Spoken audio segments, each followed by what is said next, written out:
Praise God. Victory is won through Jesus Christ.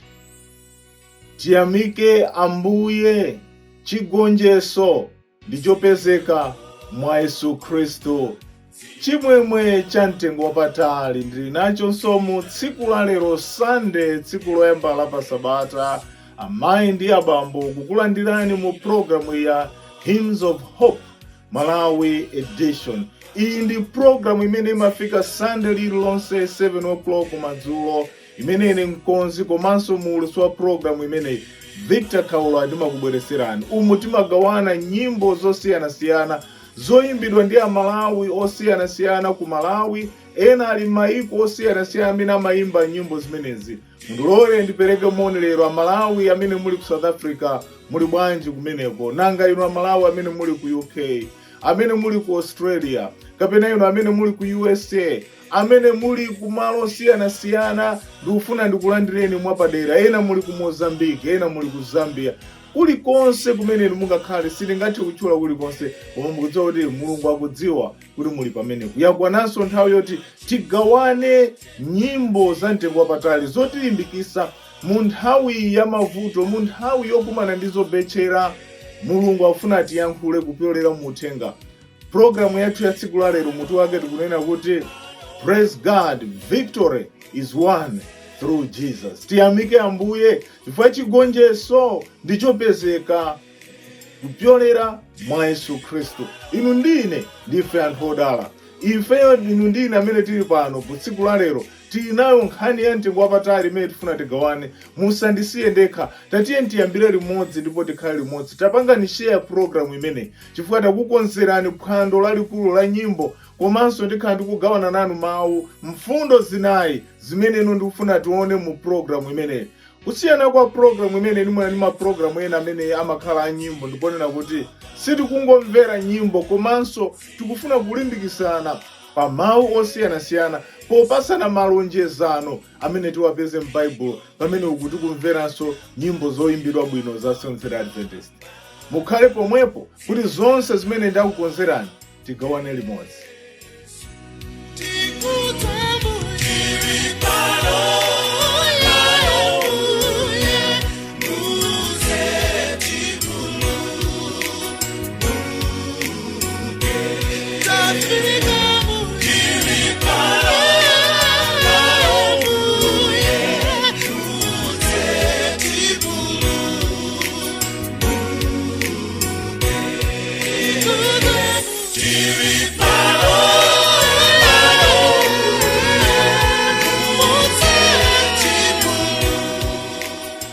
Mfundo yoyambirira amene tikulowa mu program imene ya Hymns of Hope Malawi edition yonena kuti you and I belong to God. Inu ndine ndife ake ya Yehova. Kodi inu mukudziwa kunena kuti mmene ife tikukhala pa dziko lino lapansi tiyenera tidziwe kuti ndife anthu a mwini wake. Sife anthu amene tili pa dziko lapansi kumangokhala kuti timangoyenda. Ndife anthu a mwini wake. Mwini wakeyo ndiye Mulungu wakumwamba. Tatiyeni titawerenga mawu amene akutilimbikitsa pa 1 Yohane chapter 4 verse 4 akunena kuti but you belong to God, my dear children. You have already won a victory over those people because the spirit who lives in you is greater than the spirit who lives in the world. Bwerezenso. Tatiyeni tiwerenge pa 1 Yohane chapter 4 verse 4 akuti but you belong to God, my dear children. You have already won a victory over those people because the spirit who lives in you is greater than the spirit who lives in the world. Akuti ifeyo ndife ake a Yehova anawanga. Inuyo mwagonjesa chigonjeso chimenechi.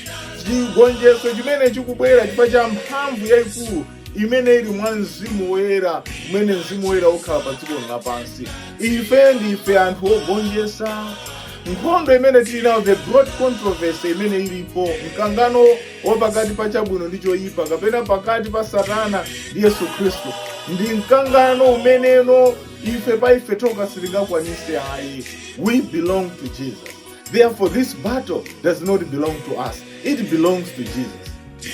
When we win, it is not us, but Jesus Christ. Ndifake family tili padziko lapansi, tongofunika njiona kuti tikuyenera tikhale okhulupirika. Our identity comes through Jesus Christ. Ifeyo kuti tiziwika kuti ndife ndani, timatchulidwa kuti ndife akhristu, chifukwa ifeyo timamusatira Yesu Khristu. Ngati ifeyo timudziwa Yesu Khristu, timalimbikitsidwa kuti ngakhale mavuto atavuta chotani, ifeyo tizagonjetsa ndipo tizapambana. Ndi chifukwa chake kunena kuti amatipasa mphamvu ya mzimu woyera. The Spirit has got power. Ifeyo tinayo mphamvu kuchokera mwa mzimu woyera pamene tili pa dziko lapansi. Ndifake Yesu Khristu anawuza akuphunzira atawazoza ndi mphamvu yake kuti azaponda njoka ndipo njoka zidzafa. Azadyetsedwa zoyipa koma kuti zoyipa sizatha kuwawononga. When we have Jesus, we are given the powerful Spirit of God, imene imatipangisa ifeyo kukhala wopambana pa dziko lapansi. Chotero inu ndine tiye tikhale wokonda kunena kuti we don't belong to the people of this world. We don't belong to the kings of this world. We belong to the King of Kings. Ifeyo ndife ana ake. Tatiye timvere nyimbo ziwiri. Nyimbo yoyambirirapo imene akutipasa ndionera kuti The Calling a cappella singing group yochoka ku Lilongwe akunena kuti sana zinene. Sana zinene muli zozizwa dziko lapansi silingathe kufotokoza how peculiar, how spectacle we are before God. We are a special creation. Mulungu amatinyadira akamationa ife. Muli zinsinsi zake za Yehova palibe pa dziko lapansi angazifotokoze bwino ayi. Tizamvesesa bwino kupambana kwathu tikakalowa mu ufumu wakumwamba komano kwa nthawi ino tiye tikhale okhutira kuti ndife ana ake a Yehova. Nyimbo yachiwiri akuti ndikayang'ana pa mtandapo, imene akutipasa ndi amayi a Levi akunena kuti ndikayang'ana pa mtandapo. Akuti ife tikayang'ana pa mtanda tchimo lathu limakhululukidwa. Tikayang'ana pa mtanda timakhala nawo mphamvu. Ndifake pali nyimbo ikunena kuti tikayang'ana ifeyo pa mtanda akuti zokondweretsa za dziko lapansi zimatha. When we turn our eyes upon Jesus, all the pleasures of this world grow dim. Ife zonse zokondweretsa za pa dziko lapansi zimathima ndipo Yesu Khristu amakwera. Tatiye timvere nyimbo ziwiri zimenezi. Ndikona inumbu yanga koposa zonsezo chifukwa mwandipatsa mtendere wanuwo. Ndikona inumbu yanga koposa zonsezo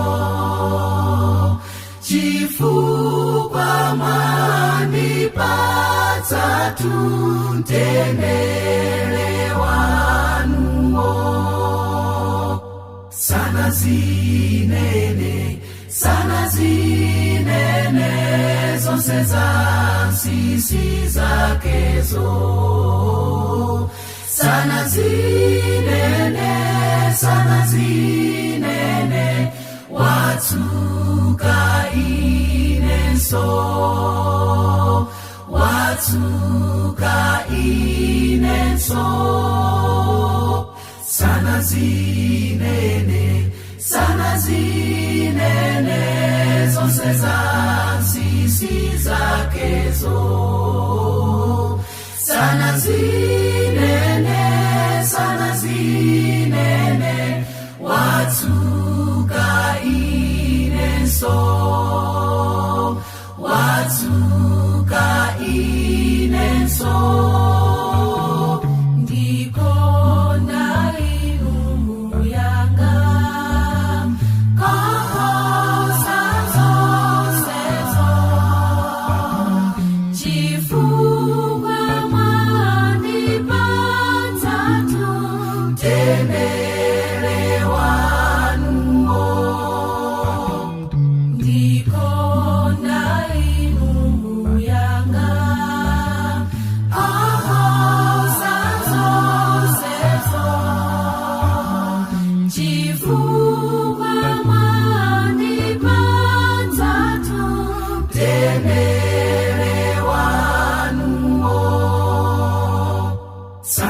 zinene, sana zinene, zonse zansisi zakezo.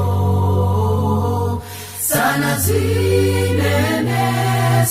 zinene, watuka inenso, watuka inenso. Sana zinene, zonse zansisi zakezo. Sana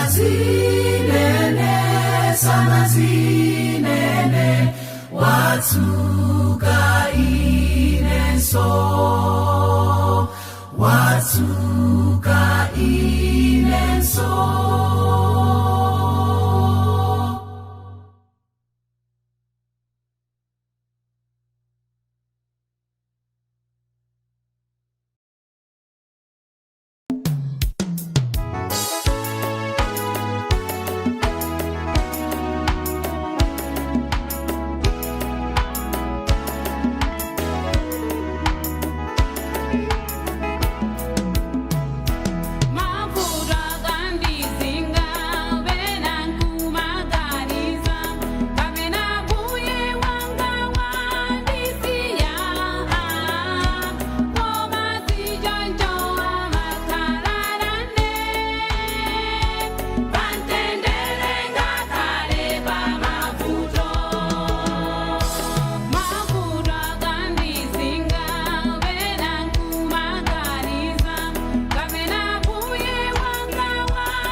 Mfundo yachiwiri imene tikufuna tione ndiyonena kuti the assurance of victory. Chisimikizo chachipambano mu program imene ya Hymns of Hope Malawi edition. Tikufuna tione what assurance are we getting from God. Mulungu akutilimbikisa bwanji pa nkhani yokhuzana ndi chipulumutso. Akutiuza ife kunena kuti there is victory through Jesus Christ. There is victory through God's might. There is victory through Jesus. Muli mphamvu kupyolera kapena kuti muli kugonjesa kupyolera mu mphamvu ya Yesu Kristo. There is victory through God's might. Muli mphamvu kapena kuti muli kugonjesa kupyolera mu mphamvu ya Mulungu wakumwamba. Inu nkhondo imene ili pa dziko lapansi pano si amasewerayi. Satana atu si munthu amasewera. Ndimamva anthu ku Malawi kumakhala nyimbo akuti timponde Satana, timponde, anthu amavala zijombo ati nkumamponda Satana. Satana simukamponde munga amene timapondera mwayi. Satana si wamasewera. Ngati iyeyo amafika kunena kuti kufuna kulimbana ndi Yesu Kristo, ife sitingathe ayi, ndifake nkhondo sitingayikwanise. Ndi nkhondo imene Yehova angathe kuimenya yekha basi. Ife pamene tili pa dziko lapansi tikuona zinthu zambiri zosiyanasiyana. Satana amabwera kupyolera matenda, kupyolera mwina calamities amene amabwera kana ndi njala, mavuto asandale zosiyanasiyana. Ndi mphamvu ya Satana. Mphamvu imene ndiyoposa mphamvu zimene ife tingathe kuchita nazo. Ndifake tikuyenera kudalira pa Yesu Kristo kuti no, there is nothing impossible. Ndife anthu amwayi tsiku la lero kunena kuti tinayi Yesu amene amatimenyera nkhondo zimene ife sitingathe kumenya, Yesu amatimenyera. Tatiye ndimvere nyimbo zitatu. Nyimbo yoyambirira akunena kuti ndife mbadwa imene akutipasa ndi achikondi Church Future Adventist Men. Akuti ndife mbadwa, ife ndife ma citizens ake a Yehova. Praise God. Victory is won through Jesus Christ. Ifeyo tizapambana chifukwa cha Yesu Kristo. Ndife anake monga tamva kuyambira kuti no, we belong to God and victory belongs to him. Ife tikakhala mwa Yesu Kristo, there is nothing against us. Ndi chifukwa chake ife tiyenera tilimbike mwa Yesu Kristo. Nyimbo yachiwiri akunena kuti anandiwombola, imene akutiimbira na Malima family akuti anandiwombola na Malima family. Akunena kuti we deserve death. Tikuyenera ife kufa, tikuyenera ife kulangidwa, koma Mulungu anatipasa mwayi wina. Akunena kuti pamene iye anafa pa mtanda, inu ndine tingathe kukhala ndi moyo. Pamene yachitatu akunena kuti ndapulumuka, akuimba ndi a vocal praise acapella. Akunena kuti ndapulumuka, ifeyo tapulumuka mwa chisomo. Amayi ndi abambo umene tili pa dziko lapansi, if we will be saved, it will not be counted on us. It will be counted on Jesus. That's why righteousness is by faith, not by works. Ifeyo zimene zonse zimene tingathe kuchita sizingagule chipulumutso chake cha Yehova. I know we are saved from sin, not to live in sin, but we are saved from sin. Chotero Mulungu akutiyitana kuti come as you are, but not live the same life imene tinali nayo tisanamulandire Yesu Kristo. Tingathe kugwa, koma ngati ife tili manja mwa Yesu Kristo akuti there is no condemnation kwa iwo amene akumopa Yehova. Chifukwa tikagwa tili nayo Nkhoswe imene imatithangata kuti ino tikathe kudzukanso. Tatiye ndimvere nyimbo zitatu zimene zitilimbikitsa. Ndikufuna pamene mukumvera musinkhe moyo wanu kunena kuti what is this victory that is already won through Jesus Christ. Ineyo ndikuchitapo chani? Ineyo ndikuchilandira bwanji chipulumutso chimenechi? Tatiye ndimvere nyimbo zitatu zimenezi. Tinenera za Yesu, mfumu yotikondayo, yotifera pantanda, kuti tipulumuke.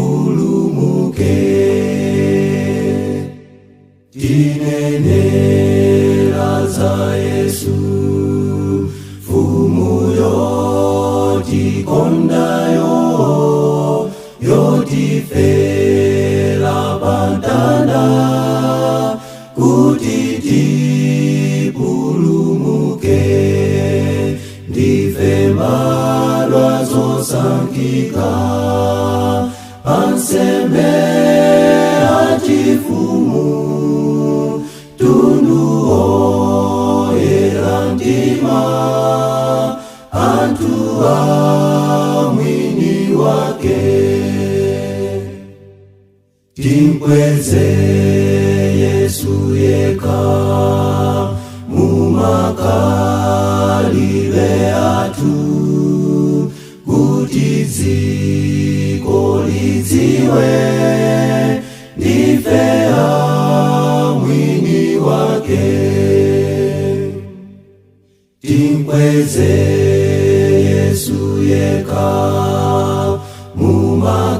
mumakalire athu kuti dziko lidziwe ndife a mwini wake ndife mbadwa zosankhika ansembe achifumu tundu oyera mtima anthu a mwini wake ndife mbadwa zosankhika ansembe achifumu tundu oyera mtima anthu a mwini wake timkweze Yesu yekha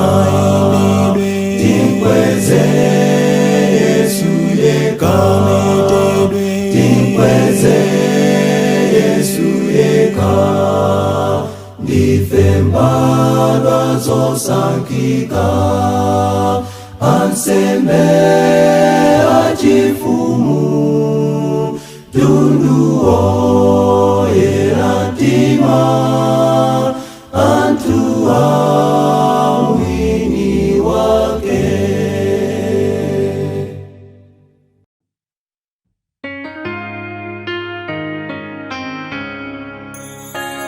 Nisikaza bombolo wanga yemwe nandifera pantanda kuti apulumutse munthu yemwe nayenera imfa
ndapulumuka chisomo cha Yesu wangayo,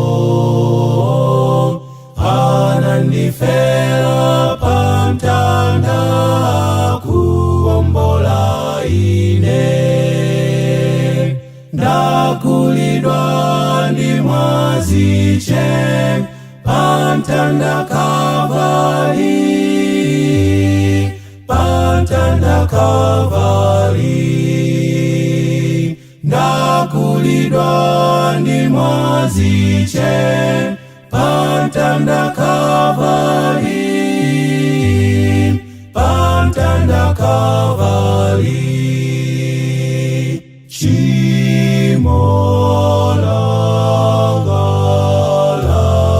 lachotsedwa,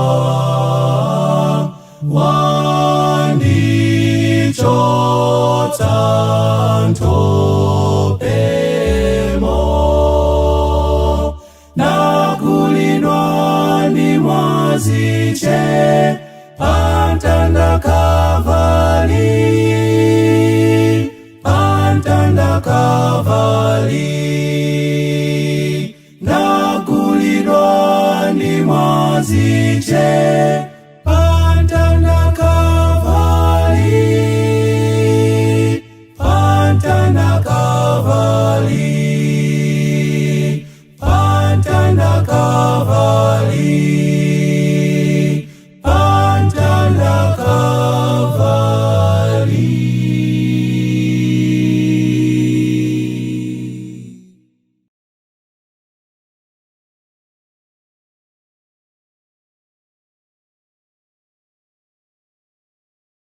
Mfundo yachitatu imene tikuiona ndionena kuti mu program imene ya Hymns of Hope Malawi edition ndionena kuti prepared but trusting.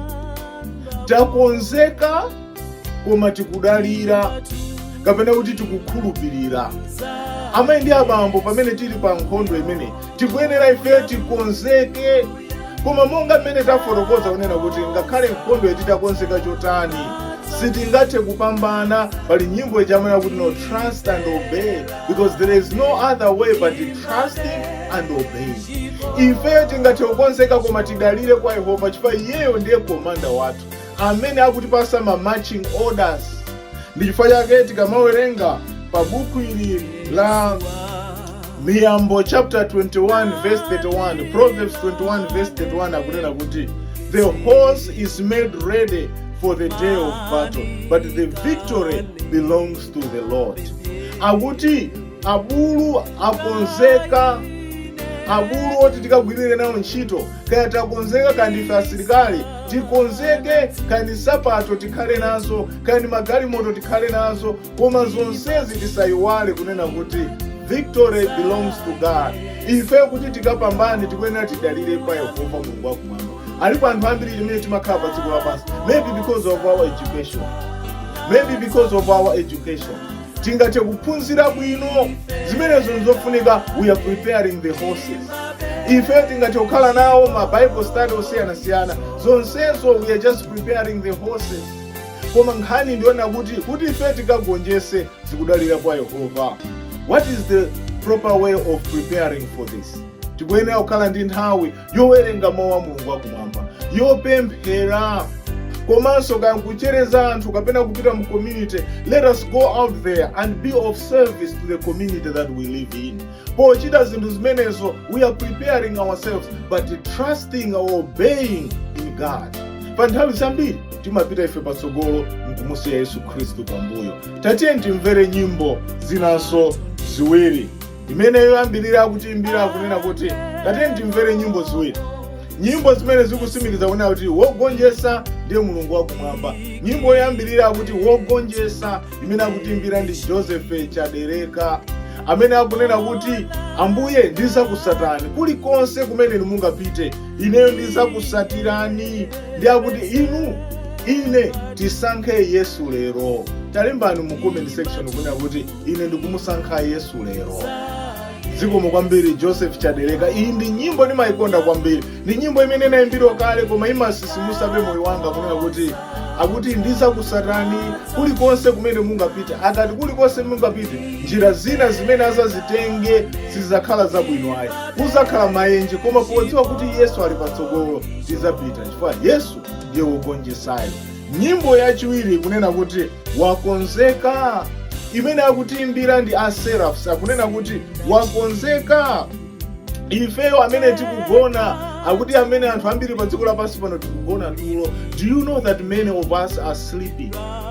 God is waking us from our slumber. Mulungu akufuna atizuse ifeyo kutulo lathu. Ino si nthawi yonena kuti akhristu tizikhala tili bize kumangonenana, bize kumangokhala tili kutchalichi. Yesu amakhala apita kutchalichi tsiku la Sabata, but after that anali mu community. He was busy out there serving the community. Ambiri timachita bwino kukhani ya kutchalichi, we are there all the time, koma tikufunika tipite. The church is the training center for evangelism. Tikaphunzisane, tikalimbikisane, koma it should not end there. Tituluke tikauza anthu ena za Yesu Kristu. Tatiye timvere nyimbo ziwiri zimenezi.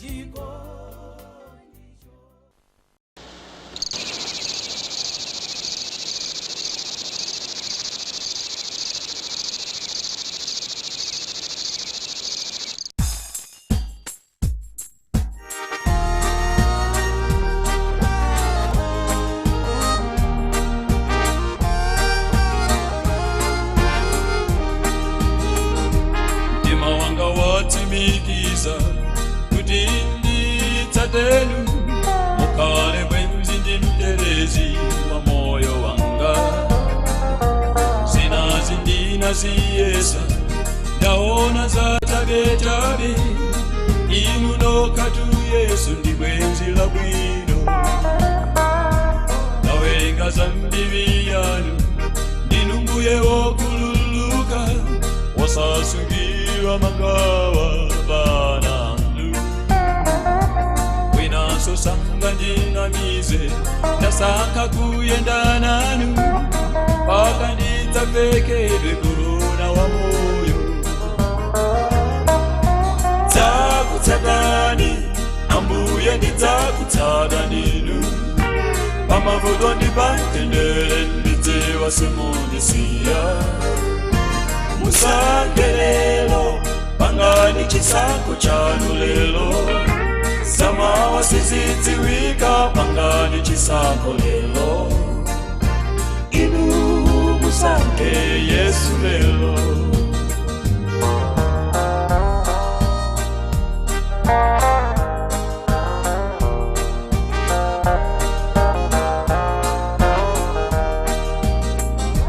Yakobo yobu Eliya, Elisanga kale Noa, anasanga kuyenda naye sana musiye.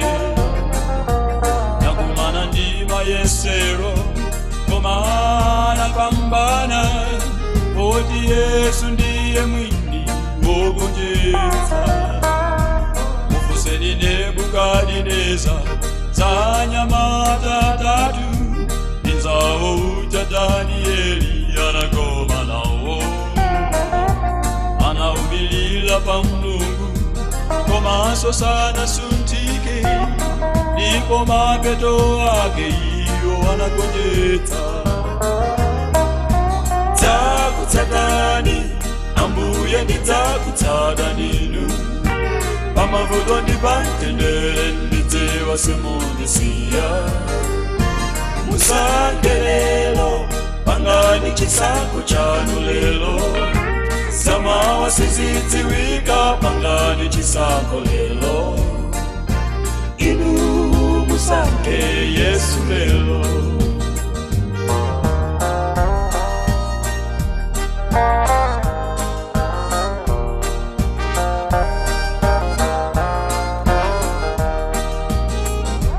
Iye anapita kumwamba kukakonza malo, odive tikakaleko nthawi zonse. Dzikoli ndife alendo ongopitiliva, ndiwe paulendo pita kumwamba. Misewu yake njagolide malongo kongola, wasamangirira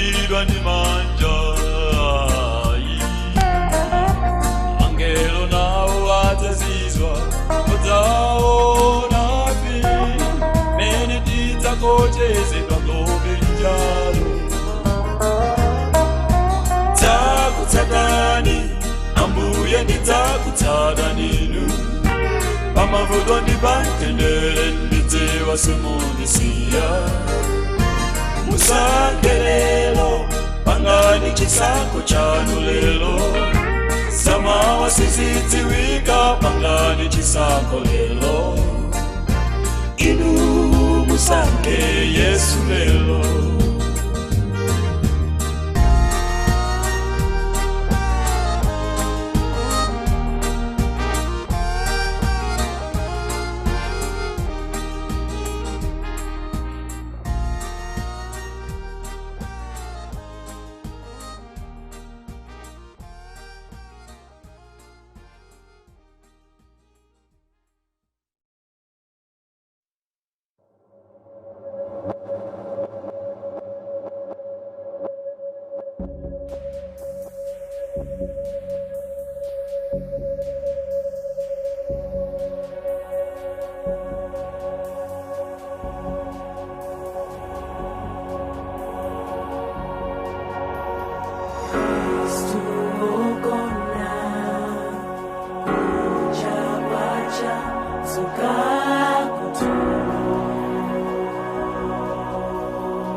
Wakonzeka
mfundo yachinayi imene ndikuiona kuti no is the climax of this program ndionena kuti the unshakable victory through Jesus. Chikhulupiriro kapena kuti chigonjeso chosagwedezeka kupyolera mwa Yesu Khristu. Alipo anthu ambiri pa dziko lapansi tikamaona mmene dziko likuyenderamo zikumaoneka ngati kunena kuti wopulumuka sapezeka. Anthu amafika pona kuti mmene mukuonera dzikoli achinyamata amene akukhwefuliramo azimayi lero akungofika kuvala mosasamala. Leroli anthu motino avale kwasanduka ufulu wakuvula. Anthu lero maufulu afika nawo ponjeza paja. Ndi anthu akumafika kunena kuti kodi Yesu Khristu mmene akubweramo atati abwere lero azapezadi wina. Ndipo ngakhale Yesu adafunsafunso kuti kodi pamene azabwera azapezanso chikhulupiriro. I want to assure you kuti dziko lingathe kugwedezeka, dziko lingathe kuna koma azapezeka okhulupirika. Mulungu sangakhale opusayi kupita kumwamba ukakonza malo kuti no abwere pa dziko lapansi osazapeza okhulupirika. Inu ndine tikasankha kwa Yesu Khristu okhulupirika tizapulumusidwa. Ndipo tikazapulumusidwa chigonjeso sichizakhala kwa ife ayi. The victory shall be attributed to Jesus Christ because he is the only one who can conquer sin. Ife sitingakwanise ayi. Ndifake mu tsiku la lero ndifuna ndikulimbikiseni amayi ndi abambo kunena kuti tatiye timulandire Yesu Khristu because there is unshakable victory through Jesus Christ. When you just trust in Jesus, you have victory on your side. Iwe ukakhala ndi Yesu Khristu zili ngati timu imene ikudziwa kale kuti yawina. Ngakhale mukuchinyidwa zigoli, but you know that it has already been forecasted kuti we are winning. Simungatuluke mbwalo kapena kuti hayi ife taluza because you know that it was already given. It was already foretold kuti iniyo mukuwina game imeneyo mumamenya abe mpaka na kumapeto muzapambana.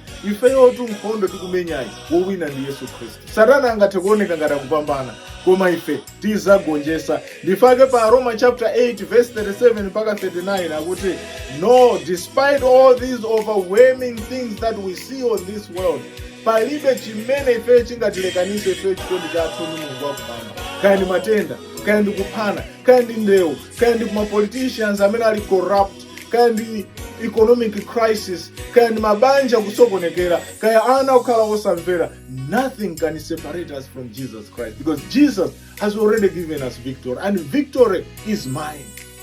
Talembani mu comment section kunena kuti victory is mine. Chigonjeso ndi changa chifukwa mwa Yesu Khristu afuna ngati pulumuse.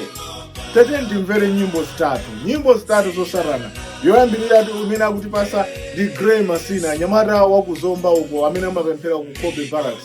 Akuti musatitenge. Ndi nyimbo imene imandikhudza kwambiri. Nyamata amene amandisangalatsa akamayimba. Nyimbo zake zimakhudza mtima akuti musatitenge pa dziko lapansi, musatitenge Ambuye ndi pemphero pati mu dziko lilovuta. Nyimbo yachiwiri akuti tsiku lina Jim Chukambira kunena kuti tsiku lina inu ndine tizayenda misewu ya golide.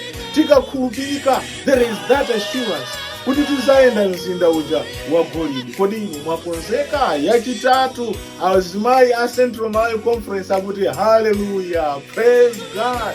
There is victory through Jesus Christ.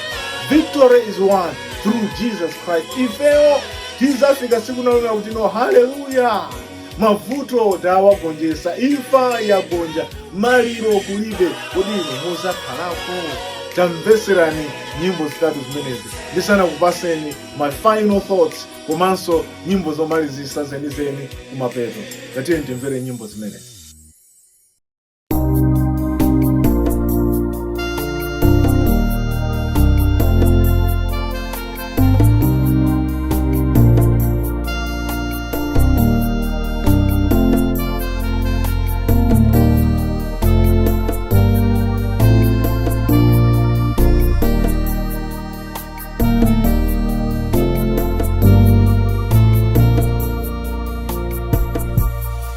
Makasu akutambuye osarifukwa chakulima Koma kukumba manda Nyimbo tikupumzira osari mchalichi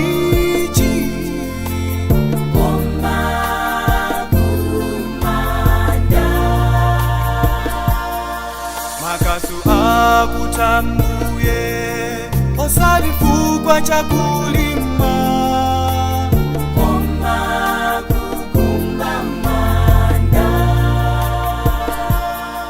nyimbo tikupumzira osari mchalichi Koma kumanda uye imvani kupemba Uye mubwele nsanga Antu asanate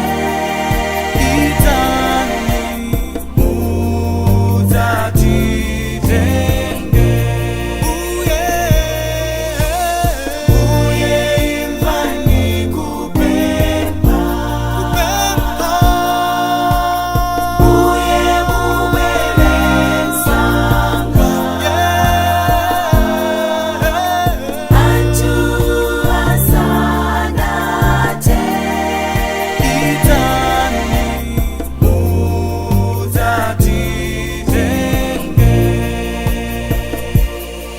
lero kuva ngozi matenda osatichoka Ifani kulila kwatu chisoni wotarafe na feso tiri ndimata Werani mudzatitenge lero kuva ngozi matenda osatichoka Ifani kulila kwatu chisoni wotarafe na feso tiri ndimata Werani mudzatitenge uye imvani kupemba Uye mubwele nsanga Antu asanate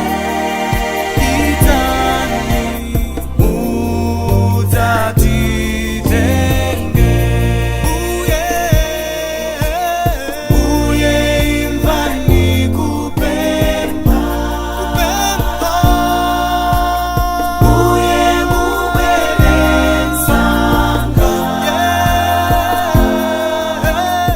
Antu asanate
Sikulina zasekandi angelo Nizauluka nawo mulengalenga Chakale chitachoka Tavala chatopano Sikulina Tikulina Nizapita kwatu mzinda wakolipe Nizaimba nyimbo ya komboledo kwanga Angelo azakala chete kumvera nyimbo yanga Tikulina Nikachita bwino zakondo Tikulina Oh yeah Zakondo Tikulina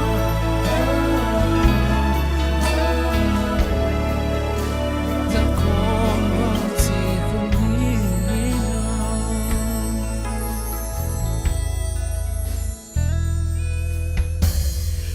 Tikulina zachezanti Yesu Nizamufusa banji munalola Kufela wachimwa ngati inundine Chikondicho santi yenera Hallelujah, hallelujah Tikulina Nizafika kwatu mzinda wakolipe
Amayi ndi abambo tafika kumapeto kwa program imene timanena kuti praise God, victory is won through Jesus Christ.